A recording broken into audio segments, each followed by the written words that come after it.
It all starts right here in our apartment, so let's have a look at Train Sim World VR New York. So let's hit continue because I've been playing it for quite a bit now. Thank you to Train Sim World VR New York and Dovetail Games for sponsoring this video. The game is out now on the MetaQuest store, so go check it out. But first, let's see what it's all about. Let me kind of show you around the train. So we're actually gonna click start.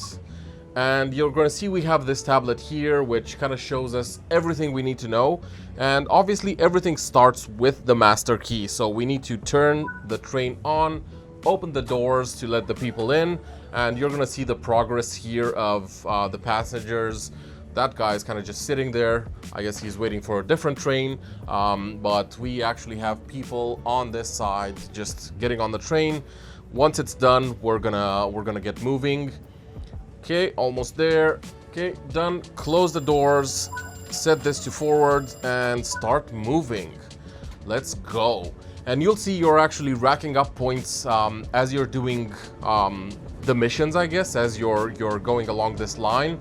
And you'll see we have here the distance to the next stop, and we have all kinds of things that help us gather more points and get a higher score. This thing actually controls the braking and the throttle, so we're now like full throttle ahead. And you'll see there's a gate, a yellow gate with the number 30 on it. So we need to hit that as close to, ideally exactly at 30 miles an hour to get the maximum points. So we're gonna keep it on coast. There we go.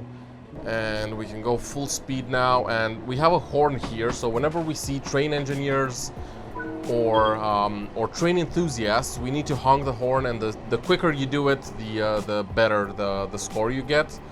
So let's see if we can get to 45 by this one. We'll just set it to coast. There we go. The controls are like very intuitive. I have no idea if this is actually the way a real train works. So we're gonna honk our horn here right before, and I guess start braking already. So we need to stop in that marker zone to get the most points again. And we're gonna have to open the doors to let the people in. I think we need to move a bit further down. We have some of our passengers here. Hey guys. Okay, I think it's time to hit the brakes to the max. Hopefully we stop before the marker. Oh, I think we overshot by a tiny bit. Yeah.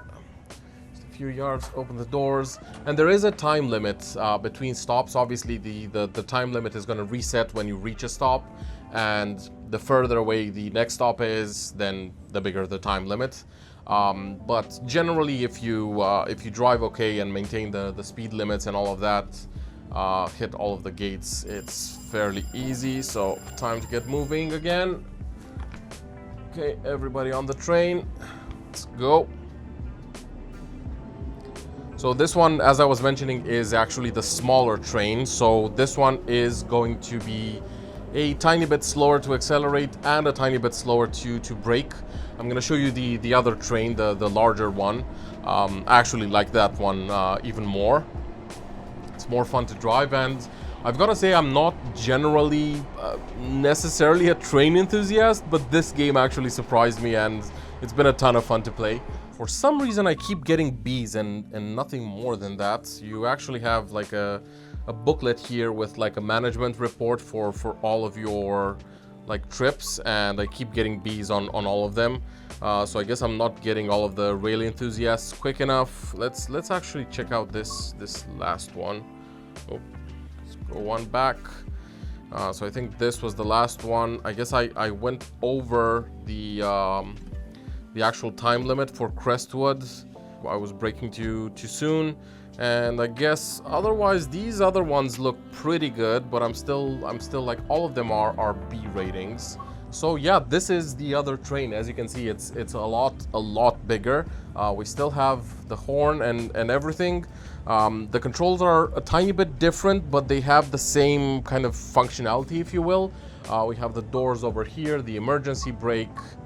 Okay, so let's click start, and the same thing. First thing is to turn it on, open up the doors, and allow the passengers to board. So we're just loading up the passengers now, and then we will move this knob to forwards and obviously start accelerating. Okay, passengers done, and then move this to here and start accelerating. And you can already see it's way quicker than the other one to accelerate, and it moves way better. And I feel kind of less claustrophobic in this one. I'm not generally claustrophobic, but this one just feels a bit more spacious, a bit nicer of a train. So let's see if we can find any collectibles here.